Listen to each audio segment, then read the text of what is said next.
Don't know what day it was, so I'm gonna just make it up because I couldn't remember what it was. I know it was a school day. Let's just say it was a Tuesday morning, a very quiet Tuesday morning. I'm laying on my bed, on my back, so I'm faced towards the ceiling, and it was pretty early because you could still see like the light blue light of the sun. You can tell it's not all the way over the horizon, but the sun is up. It's just not all the way up in the sky because there's still like a light.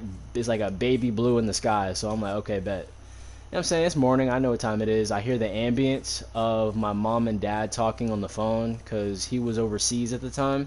So our morning was his night. So she was pretty much saying goodnight to him. I'm just waking up. I think that was before my baby sister's born. Irrelevant, but I just had to say that. I think I was also the only one in the room because I felt alone in there. I felt like my brother was out there as well. I had no proof. I didn't turn my head at this time. I didn't even move my body. But yeah. So apparently I was awake because according to Tony Stadavici as well, who's had some of these experiences, your brain turns your body off kind of like a switch with chemicals as soon as you fall asleep, just so you're not like doing a backflip in your bed if you did it in your dream, you know what I'm saying? So your brain automatically shuts down your body for safety.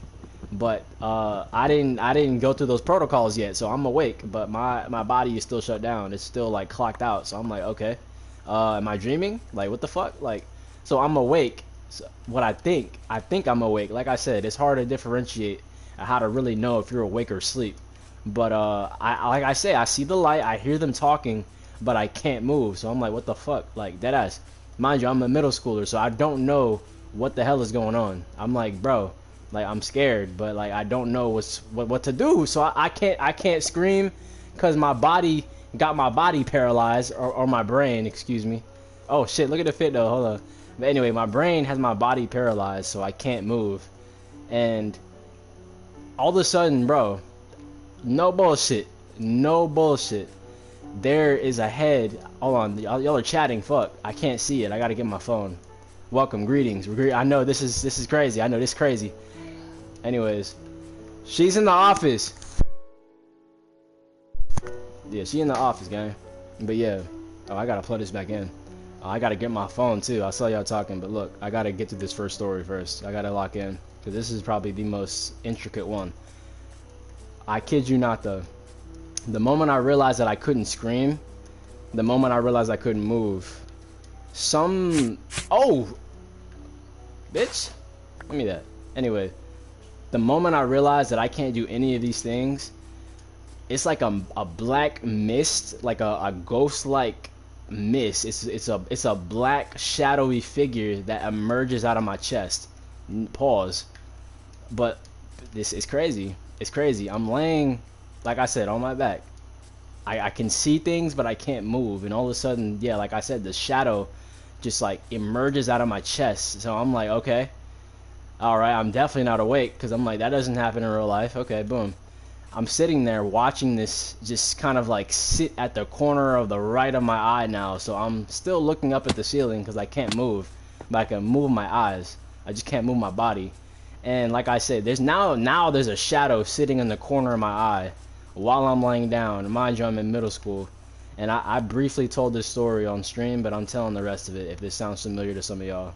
But boom. Now I got a shadow staring at me. I could feel something staring at me. I don't see eyes. I don't really see anything that makes it look too human. I just see a humanoid figure. Like I said, it just emerged out of, like I'm saying, out my chest, out my nipples. I'm like, what the fuck? And then boom, it gets worse. So this mist, this darkness turns into a humanoid body. Kid you not. It's like it looks like a mannequin, like one of those mannequins you see at the mall, just leaning over you. So now I have, you know what I'm saying, one of the Nike mannequins, one of them figures, just leaning over my face almost. You know what I'm saying? Like it's like.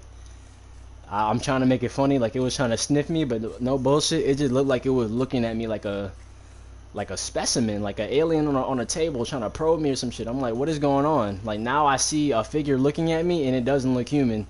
And mind you, I am still sitting here in silence. I can't move. I can't scream. I'm like, bro, somebody come and open the door. What the fuck is going on? And then it gets even worse because The only reason I'm telling, oh, now I can refill my hunger bar with sweet berries. Nice.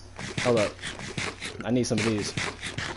So now, not only am I afraid, but I can't speak, I can't scream, I can't move, and now, oh yes, this is the difference. I, out of all the stories I've ever heard anybody tell of their night terrors, oh, you're about to die, buddy. Hold up. You're about to die while I'm telling the story. Simultaneously, about to multitask. The craziest thing, bro, is that no one I have ever no one I've ever no one I've ever heard tell a story like this has ever said what I'm about to say, which is unfortunate for me. I don't say this to brag. This is just what happened. Bro, I get dragged out of my bed. So now I'm on the floor. Mind you, I don't know if I'm awake or asleep at this point, because I'm like, what the fuck is going on? Mom, like, I'm in middle school. I don't know what this is. I didn't know what to call these. This is just a nightmare, a really bad dream, but it's real, because I still hear them talking in the kitchen, and I'm awake and all this shit, and now I'm on the floor with a black ghost mannequin pinning me to the floor. I want to pause that, but I felt like I don't have to. It's an interdimensional entity that now has me on the floor in my own room. So I'm like, okay, now I'm about to die, because now I've never had this happen. Normally in a bad dream, I'm in an obscure location. I'm in the motherfucking Grand Canyon with damn Obama or some shit. That's normally like a bad dream. I'm somewhere that I don't recognize. This is happening in my room before I go to school, in the same setting. Same dude. It was so weird. It was like I was wide awake having a nightmare. But now I'm on the floor. The demon has his hand on my chest, or actually now I'm on my back.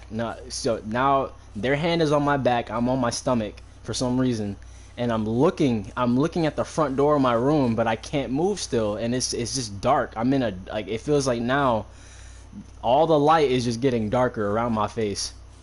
And there's this weight on the back of my back. Wait, huh? You said what?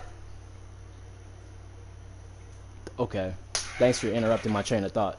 Anyways, what was I saying? Bro, the best way I could describe this without being too wordy is that whatever I was going through at this time only got worse, because I didn't know what it was. It's just, I'm over here thinking this is a dream, right? I'm over here thinking it's a dream the whole time. Let me get through this part, because I don't know what gender this entity was. If this was like a woman, a male spirit, a demon, incubus, I don't know what it was. But what made it weird is that it started speaking to me. So not only did it move me off of my bed and start, like, you know what I'm saying, doing some kind of ritual in my room, wide awake in the morning before I go to school, but it started talking to me. And I remember this because this is what I titled this story. It's called The Witch's House, because this is what it started whispering in my ear. It just, I hear this female raspy ghostly voice, and it's just whispering over and over in my ear like this. Like, I don't know if I don't know if this is gonna hurt y'all ears, but this is what I heard, nigga. I'm over here hearing this in my ear. The witch's house. The witch's house. I'm like, bro, what are you talking about? Like, what is that? What does that mean? I still don't know what that means. Why it was talking to me, why it chose me that morning on that fateful day. And great. All right, hold on. This is hardcore. I gotta survive at least one day. I died and I failed last time. This is the same seed, but it's just, anyways, that's not the point. Why was it talking to me? Because not only did I not have an answer for it, and still to this day I don't, but I told my aunt about it, right? So I got so scared that morning after, boom. All right, I phase out of that because I don't want to relive that moment anymore. So I'm gonna just skip to the part where it's over.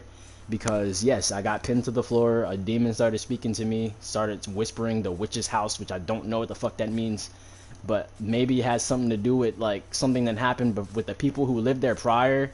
Maybe the people who were currently living there was a spirit on them that was bothering me. Something was speaking to me in a code almost. It felt like a code, because I still couldn't crack it, still can't crack it to this day. But all this new knowledge that I got, I don't know, I can't count how many years ago that was, but I was in middle school, so it was some time ago. and I still don't really know what that means. But I fast forward a little bit more. I told my mom about it. She told my aunt, because she's a Christian. You know what I'm saying? She goes to church and pray. And she said that she used to have nightmares like that too, which made me feel a little bit more assured. I'm like, okay, I'm not the only one that be having like moments like these, right? And then she said, like, yours ain't speak to you? And she was like, no. I was like, oh. That was literally how that conversation went. She was like, so what did it do? What happened? I told her everything that happened. I'm like, yeah, it just moved me off of my bed. It just started talking to me, and then I got scared. I woke up, and it was like, she was like, oh, like she didn't know what to say, and I didn't know what to do, because I'm like, she told me to tell you this now, and now you scared, and now I'm scared because you're scared, and then boom, that was never resolved. So yeah, thank you Jesus, thank you Jesus Christ, for giving me power that I didn't know I had, because yeah, back then she didn't tell me what other people in the future would tell me to do. Oh, I gotta plug this back in, but let me get my phone too now that this story's almost over. But nah, real talk, she didn't really know what to do. She didn't know what to tell me. She had never experienced a spirit talking to her, especially in the circumstance that I had, because I was awake. It wasn't a dream. I don't think she had ever heard of a night terror before that, or ever really experienced one like that. I think she was more referencing a dream, which is why she didn't really recall a voice, because normally for a dream you don't really hear noises. You kind of just like, it's your mind, so you kind of like imagine it almost. You are the noise, you know what I'm saying? You assume what the noises should be. I don't know, maybe not, because sometimes I do hear voices in my dreams, people talking and shit, but that's not the point. That's not the, oh my god, if I die again, dude, they're trying to kill me while I'm telling stories, bro. I'm trying to get a story out and survive one night of hardcore. That's it, one night of hardcore, because that's really like the sub objective. Besides me telling two more stories, there's a lot of night terrors I've had, but I think that was the scariest one, only because one, my aunt couldn't explain why the demon was talking to me. Second, that shit laid hands on me. The other ones, they probably been in my peripheral. And it's crazy because a lot, if not most or all, happened whenever I lived in that apartment. Oh shit. So maybe there was something wrong with that apartment slash like location in general that was causing like spirits to mess with me, or just where I was in that time of my life. Because Iron Jest, I think that was his name, Iron Jest Gaming. He had said that a lot of the time that comes from practices that you do in the real world, which I agree with. Like around that time in middle school, I was a heavy meat beater. I'm not gonna lie. I was beating my meat like I was getting paid for it. I ain't gonna lie to you. You feel me? Which is a cause of anxiety, which is also a cause of nutrient deficiency, and that could bleed over into the dream realm, because you could like waking up dead tired to the point where like it feels like a whole 8 hours was just a blink, like you didn't even sleep at all. That's a sign of nutrient deficiency. So it don't matter how much you slept, your body still can't recover the nutrients that you're constantly depleting. So yeah, that would make sense why I almost couldn't get up for school, and I was just going to school to do homework, write on some papers, yada yada do, talk to some people all day and go home. It's like that task was getting difficult just because of those practices, and I had no idea of that until I got older, like probably, yeah, high school. I stopped doing that. But not the point. Point is that story, don't talk to demons in dreams, and also try not to wake up too early, or you might get a night terror. You feel me? Like you get demons dragging out your bed and shit. Fuck, this charge keep falling out. You might just get a demon dragging you out your bed and then all of a sudden whispering in your ear. So you just don't wake up too early either. Don't wake up too late, don't wake up too early, nigga. That's the story, that's the motto.